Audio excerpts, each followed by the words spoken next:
How many have major goals you'd like to achieve? Raise your hands, please. Very good. I like seeing that. Always like to ask that question, how many of you have major goals you like to achieve? Then I follow up with another question, because this is a crucial place in my life. Just came from the memorial services yesterday in Plano, Texas, of Zig Ziglar. I remember when I first saw him speak, I knew I was looking at my destiny. I love helping people, and my goal was to be on stage with Zig and Dr. Norman Vincent Peale and Jim Rohn. These guys have gone on to the next level, but that was my goal and dream, and I was very fortunate to achieve that. Whenever I speak, I always say, all that I am and all that I ever hope to be, I owe to my mother. So I signed once and said, God took me out of my biological mother's womb and placed me in the heart of my adopted mother. Mama was a domestic worker. She worked on Miami Beach. She made up beds and cleaned homes. She cooked for families, weighed the food left over from the families that she cooked for. And my mother could bake too. Mama could bake a sweet potato pie so good you couldn't eat it with your shoes on. You had to take your shoes off so you could wiggle your toes. We wore the hand-me-down clothes of the children that Mama kept.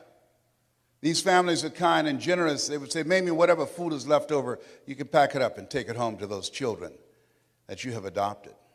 George Bernard Shaw said the people that will make it in this life, they look around for the circumstances that they want, and if they can't find them, they create them.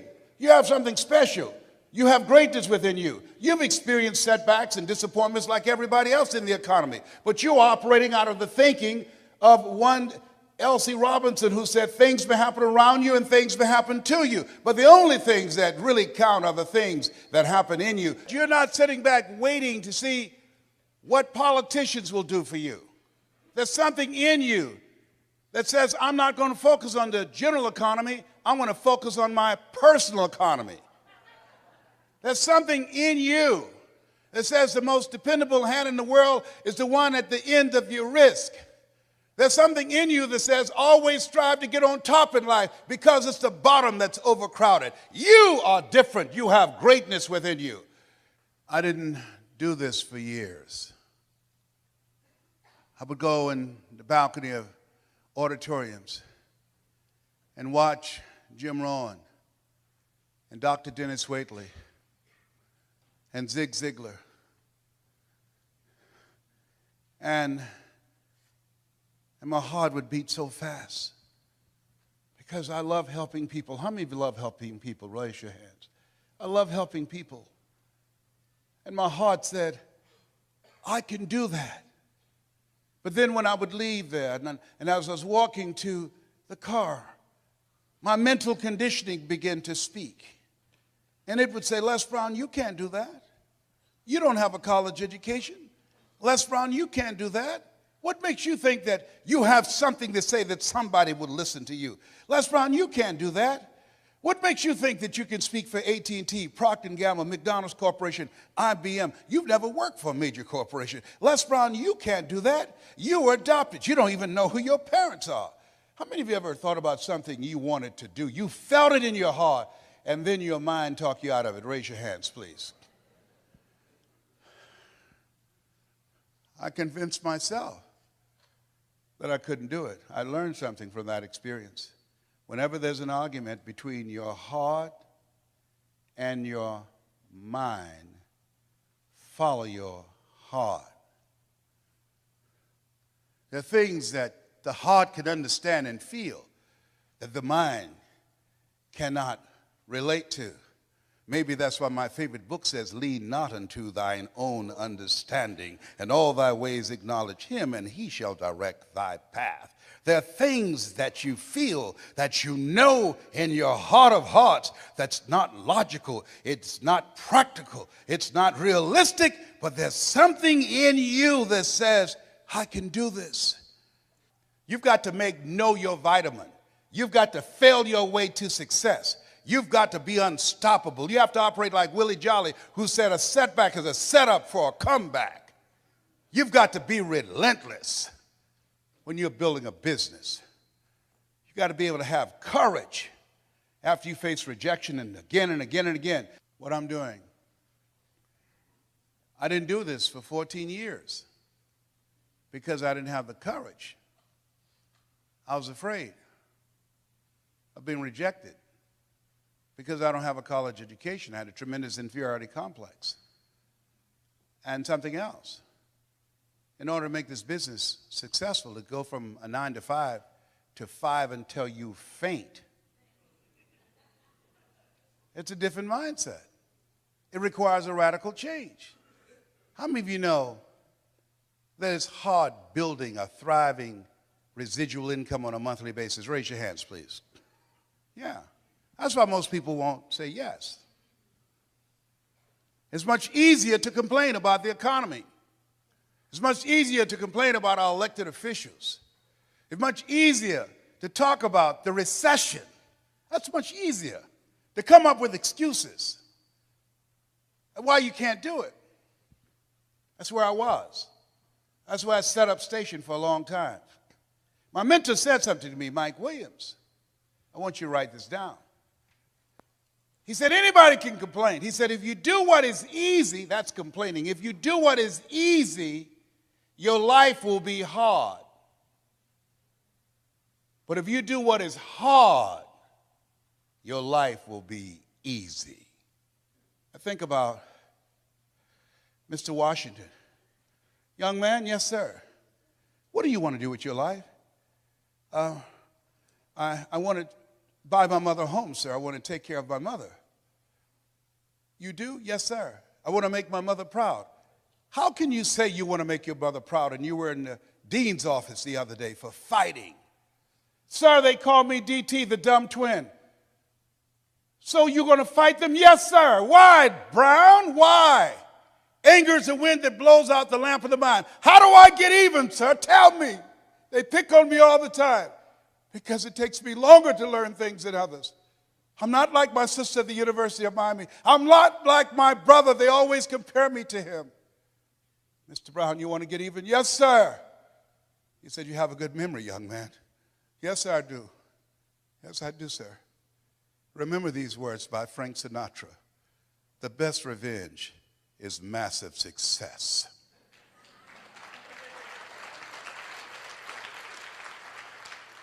Become massively successful. That's how you become even. Thank you, sir. Mr. Brown? Yes, sir. Why did you sign those papers? What are you talking about? You're the first student in special education that was labeled educable mental retarded, put back from the 5th grade to the 4th grade. You failed in the 8th grade. I fought for you. I saw something in you. You've got greatness in you. I know you're not as fast as your brother. I know you're not like Margaret Ann, your sister. But there's a hunger in you, sir.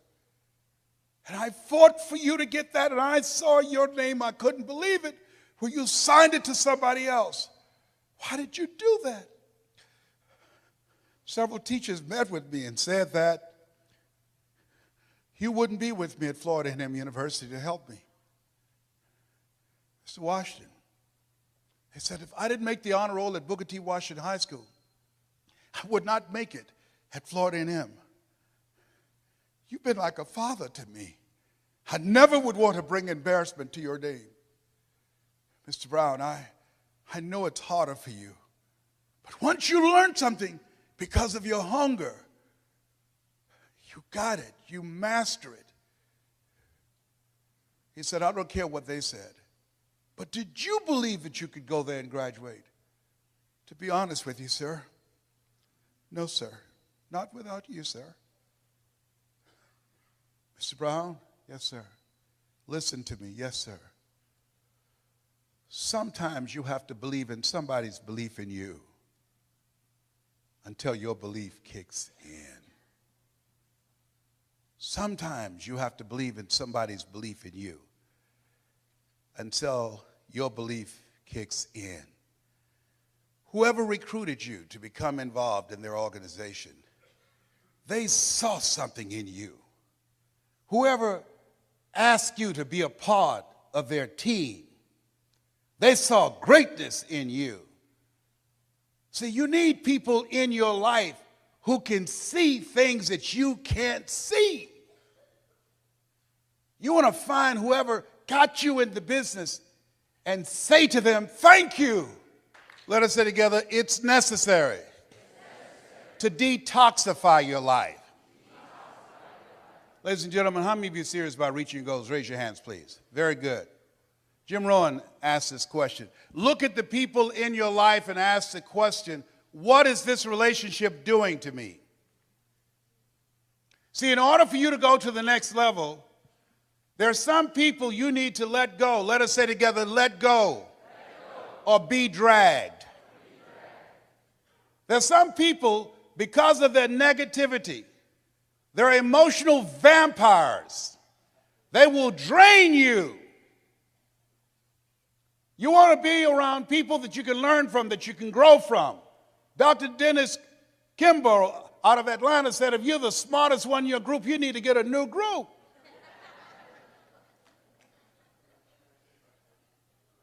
Les, can I change them? No. It's a full-time job changing yourself. There are some people that's comfortable being negative, comfortable being a volunteer victim. There's some people that's so negative they can walk into a dark room and begin to develop. Oh, behave. My medication wearing off now.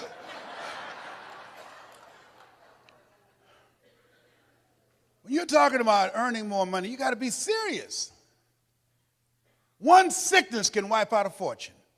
95% of the people who filed bankruptcy last year did so because of medical expenses. You're different. You're an entrepreneur. You're strange. You're not like everybody else. We live in a world where we're told more about our limitations rather than our potential, and so most people just can't see themselves doing better. But you're different. You see some things they can't see. And I encourage you, every one of you in this room right now, you're here for a reason. How many of you know people who should be here? Raise your hands, please. Yes. But you know what? They're in their rightful place. Their rightful place is where their thoughts have brought them. Their true place is where their thoughts can take them.